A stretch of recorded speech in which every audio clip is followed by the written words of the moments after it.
How's it going, guys? Welcome back to the Black Metal Rebellion. I'm your host, Jesse Morgan, and as you can tell by the title of this video, I am doing a video response to the cringiest merch or cringiest collection update video challenge that me and Lord Husk are kind of starting here, and it's my turn. Sorry, I'm a little late to the party. Lord Husk. I've been busy doing some other stuff, but I did get around to finally doing this video, so I hope you enjoy it. So let's start off with the most obvious thing here. I am currently wearing a Ash Ketchum hat, and even more nerdier, this hat he got from a competition that you get before you actually enter any Pokemon competitions. I don't know the name of it because I'm not that nerdy and I don't keep up that well, but I know that that's where he got this hat from. He actually won it in some sort of contest. So yeah, I'm wearing Ash Ketchum's legendary hat that he wears from the show.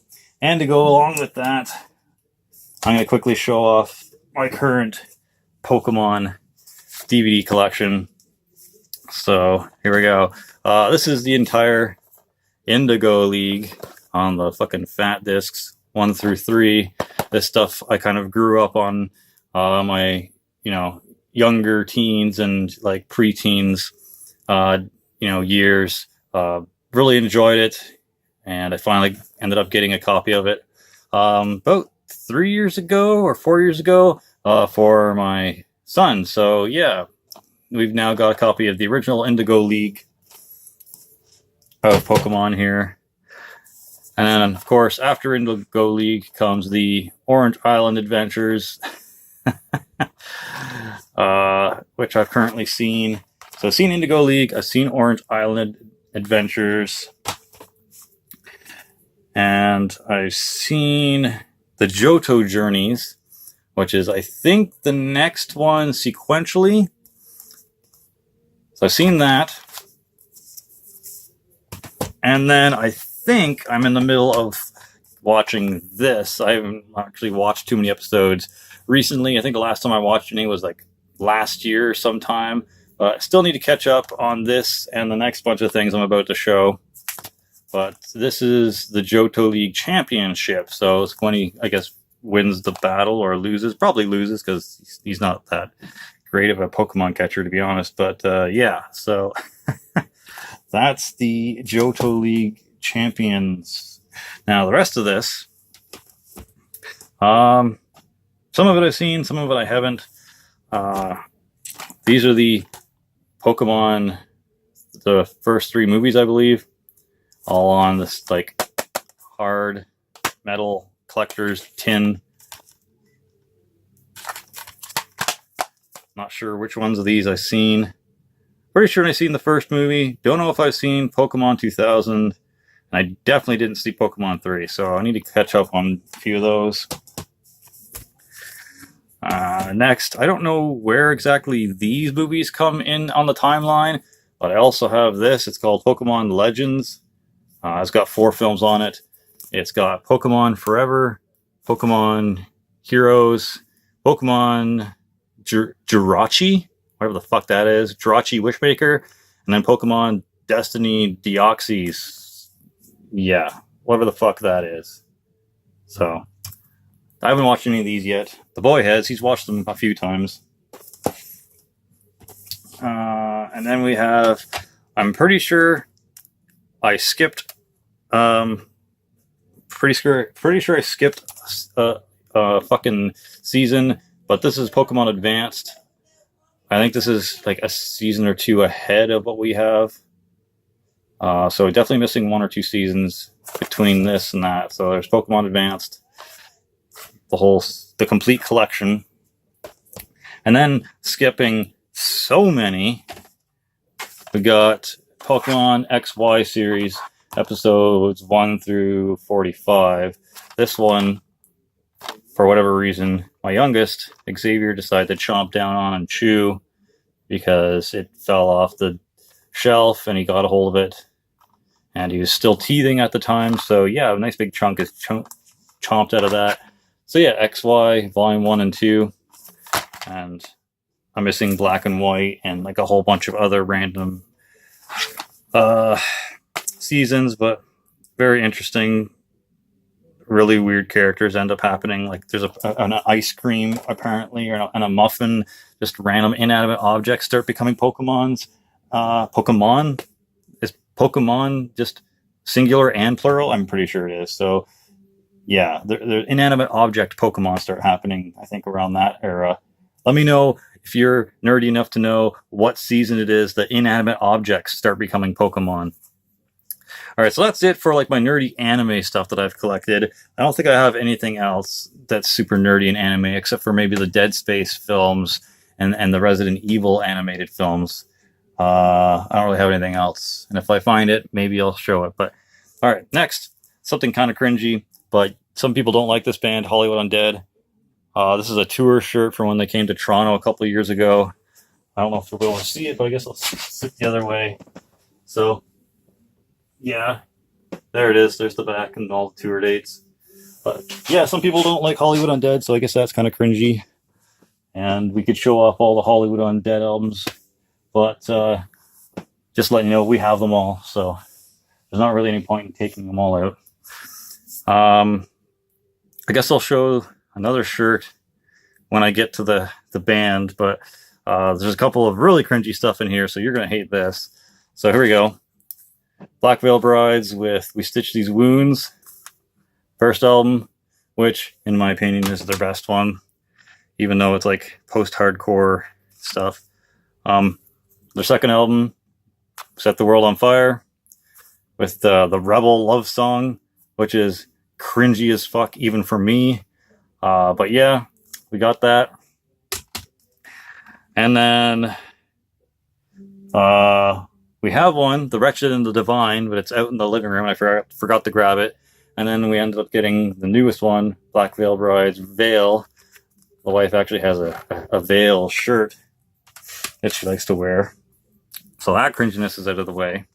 Next is something you probably never heard of, but this is Blessed by a Broken Heart, Pedal to the Metal. They're kind of like a glam, post-hardcore, hair metal joke band, basically, with like weird like Nintendo core fucking sounds and stuff in it sometimes.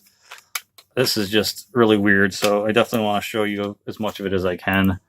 Apparently they had an album or an EP before this that was a little bit more legit, but then they just went full up cheeseball for this album, I guess, and then fell off the face of the world. So there's that. I mean, just look at the fucking members, for God's sakes, and you'll see what it's about. I wonder if these guys ever seen The Dirt on Netflix. It'd be funny if they did, because they kind of look like Motley Crue a bit.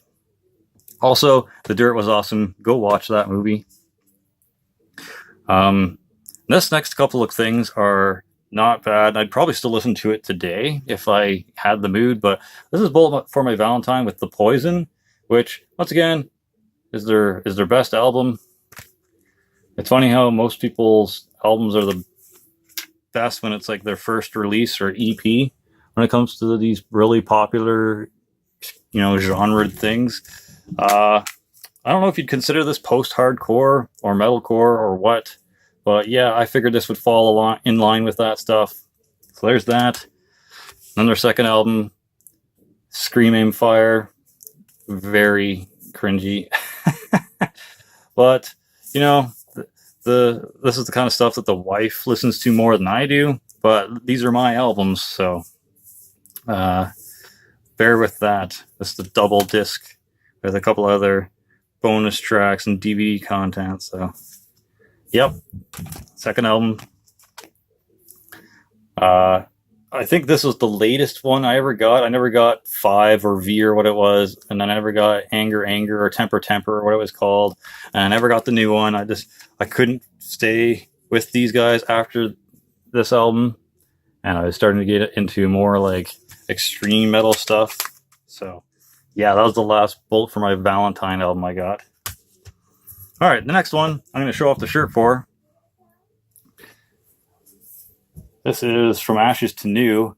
They're kind of like a post-hardcore, new metal like sort of Hollywood Undead style band that we ended up seeing live when we went to see Five Finger Death Punch. There you go. There's some more cringe. I saw Five Finger Death Punch live.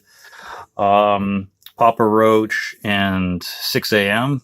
So yeah, they're actually pretty good, but some people might cringe at this kind of music.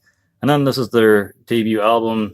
We also have their EP, but we bought it digitally, so I only have like a burnt copy of it. But yeah, this is their debut album called Day One. They have a new album out now. I do not like the singles. I'm probably not going to buy it for myself. The wife might eventually buy it, but yeah, so it's kind of like a rappy, new metal-y, post-hardcore kind of band. Next is, I don't know, it's kind of like a metalcore, breakdowny, post-hardcore thing. I Prevail. Pretty sure this was their second newest album, not the new one, but the old new one. Interesting stuff if you like hardcore or post-hardcore stuff and breakdowns and whatnot. Next, we're probably going to get more of these guys because the wife really enjoys these guys, but this is of Mice and Men with Cold World. This was the new one at the time that we bought it, so 2016, same year as the I Prevail one, so yeah. And we ended up seeing these guys live too, but they're opening for Manson and Slipknot, so that's kind of why the wife and I were somewhat inspired to get these guys. And they're also, I believe they're also on the American Satan soundtrack. So, all right, the next are two from a band called Parkway Drive. I don't know what albums these are. I mean, obviously Horizons and Deep Blue, but I mean, I don't know. I know this one comes before Deep Blue. I don't know if it's like their second and third album. I don't know if it's their third and fourth album. I don't know if it's their first and second. I don't know what these are, except for the one's from 2007 and the other's from 2010. Not bad. This had a lot more like extreme vocals in it than it did like have cleans. I think there might have been a little bit of cleans in this. I know the newest stuff they have has more cleans, so if you're not into that shit, well, you're probably not into this shit anyways, but if you're not into cleans, you probably don't want to check out the new stuff from Parkway Drive. All on Epitaph. Getting down to the nitty gritty now. Last two things.